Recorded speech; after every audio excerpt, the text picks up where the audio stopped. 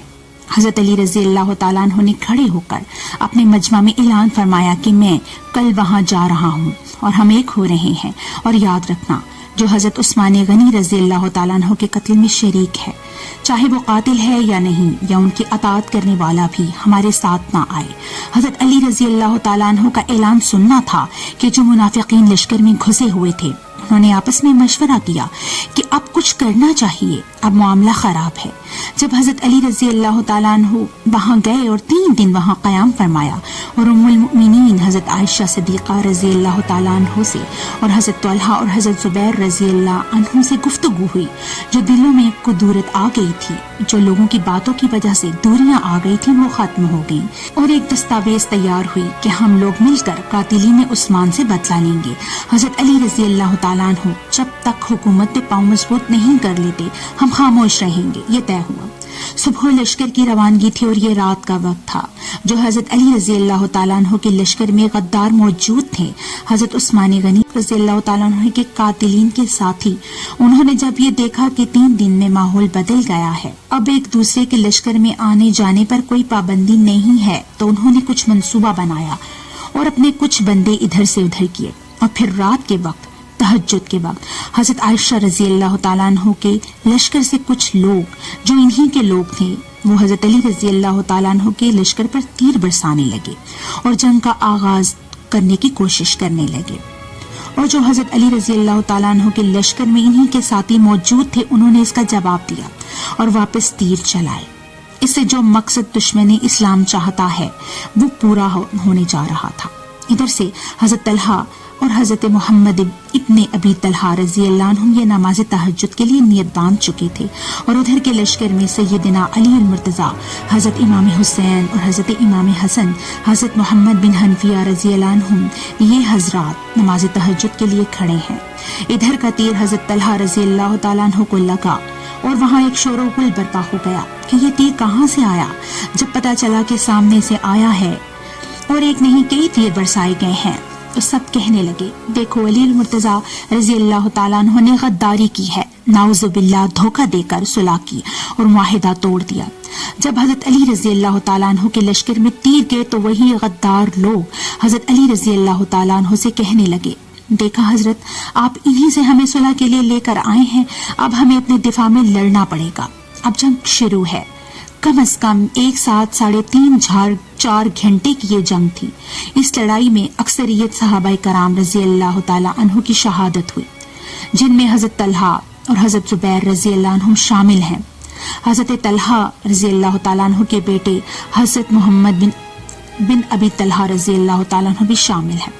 جب حضرت عائشہ رضی اللہ تعالیٰ عنہ نے دیکھا کہ معاملہ کنٹرول سے باہر ہے، تو انہوں نے ایک صحابی رضی اللہ تعالیٰ عنہ کو قرآن پاک کا ایک نسخہ دیا اور فرمایا یہ اٹھا کر لوگوں کو واسطہ دو کہ اللہ کے قرآن کو ماننے والے یہ تم نے کیا کر دیا۔ قرآن کہتا ہے کہ جو وعدہ کرو گے اس پر پابند رہو گے، اس کے ہاں پوچھ ہوگی۔ یہ آپ نے وعدہ کیوں توڑا؟ کیونکہ حضرت عائشہ رضی اللہ تعالیٰ عنہ کے علم میں نہیں تھا کہ معاملہ کیا ہے۔ ادھر حضرت علی رضی اللہ تعالیٰ عنہ ان صحابی رسول صلی اللہ علیہ وآلہ وسلم سے کہہ رہے ہیں آپ ہی گئے تھے نا معاہدہ کرنے، دیکھ لیں اب کیا ہوا۔ ایک بار جنگ رکی اور تمام حضرات آمنے سامنے ہوئے اور پوچھا گیا کہ آپ نے معاہدہ کیوں توڑا۔ دوسری طرف سے پوچھا گیا آپ نے تیر کیوں چلائے؟ انہوں نے کہا آپ کی طرف سے پہل ہوئی ہے۔ معاملہ جب کھلا تو پتا چلا کہ یہ تو غداروں کی چال تھی، بے ایمانوں نے لڑوایا ہے، یہ جنگ جمل ہے۔ یہ تمام تواریخ میں مشترک ہے کہ اس بنیاد پر لڑائی ہوئی تھی، یہ کافروں کی چال تھی۔ صحابہ کرام رضی اللہ تعالیٰ عنہ کے درمیان جنگ نہیں ہوئی۔ حضرت علی رضی اللہ تعالیٰ عنہ کے سامنے جب معاملہ کھلا تو حضرت عائشہ صدیقہ رضی اللہ تعالیٰ عنہ کے لشکر میں گئے صحابہ کرام کے ساتھ، اور ایک ایک زخمی کے چہرے سے اور شہید کے چہرے سے مٹی ہٹا کر دیکھتے ہیں اور اپنوں کو اٹھا کر جنازے کے لیے لے جاتے ہیں، اور سب کے مشترک جنازے حضرت علی المرتضیٰ رضی اللہ تعالیٰ عنہ نے پڑھائے۔ ایک شخص پر حضرت علی رضی اللہ تعالیٰ عنہ پہنچے تو آنکھوں سے آنسو آ گئے۔ حضرت حسن رضی اللہ تعالیٰ عنہ نے فرمایا ابو جان کیا ہوا؟ بولے اس کے چہرے سے مٹی ہٹاؤ۔ جب چہرہ صاف کیا تو وہ حضرت طلحہ رضی اللہ تعالیٰ عنہ تھے جو عشرہ مبشرہ کے صحابی تھے۔ حضرت علی رضی اللہ تعالیٰ عنہ اس موقع پر فرماتے ہیں کہ حضور علیہ الصلوۃ والسلام نے فرمایا تھا کہ طلحہ رضی اللہ تعالیٰ عنہ کو شہید کرنے والا کبھی جنت میں نہیں جائے گا۔ اسے کس نے مارا؟ حالانکہ انہیں پہلا تیر لگا تھا جو دشمنوں کی طرف سے آیا تھا، کیونکہ وہاں اچھے لوگوں نے اپنے دفاع میں بھی بہت سے تیر چلائے تھے۔ حضرت علی المرتضیٰ رضی اللہ تعالیٰ عنہ اس پریشانی میں تھے کہ کہیں ہمارے لوگوں کا تیر انہیں نہ لگا ہو۔ پتہ چلا کہ نہیں وہی پہلا تیر لگا ہے جو دشمنوں کی طرف سے حملہ آور کے طور پر آیا تھا۔ تمام شہداء کے تدفین کے بعد حضرت علی المرتضیٰ رضی اللہ تعالیٰ عنہ نے بڑی عزت کے ساتھ حضرت عائشہ صدیقہ رضی اللہ تعالیٰ عنہ کو مدینہ منورہ بھیجا، اور ان معاملات کے بعد حضرت عائشہ رضی اللہ تعالیٰ عنہ نے کبھی حضرت علی رضی اللہ تعالیٰ عنہ کے بارے میں کوئی ایسی بات نہیں کہی، اور نہ حضرت علی المرتضیٰ رضی اللہ تعالیٰ عنہ نے حضرت عائشہ رضی اللہ تعالیٰ عنہ کے لیے کچھ ایسا کہا ہو، کیونکہ یہ سب چال ان منافقوں کی تھی جنہوں نے حضرت عثمان غنی رضی اللہ تعالیٰ عنہ کو شہید کیا تھا، اور وقت آنے پر قاتل عثمان خالد ابن ملجم، اس کے چھوٹے بھائی عبد الرحمن ابن ملجم نے سیدنا علی المرتضیٰ رضی اللہ تعالیٰ عنہ پہ وار کیا، جس سے سیدنا علی المرتضیٰ رضی اللہ تعالیٰ عنہ درجہ شہادت پر پہنچے۔ اس لیے یہ کہنا غلط نہیں ہے کہ بے ایمانوں کا ایک ہی گھرانہ ہے جنہوں نے پیغمبر خدا کے 2 دامادوں کو شہید کیا ہے۔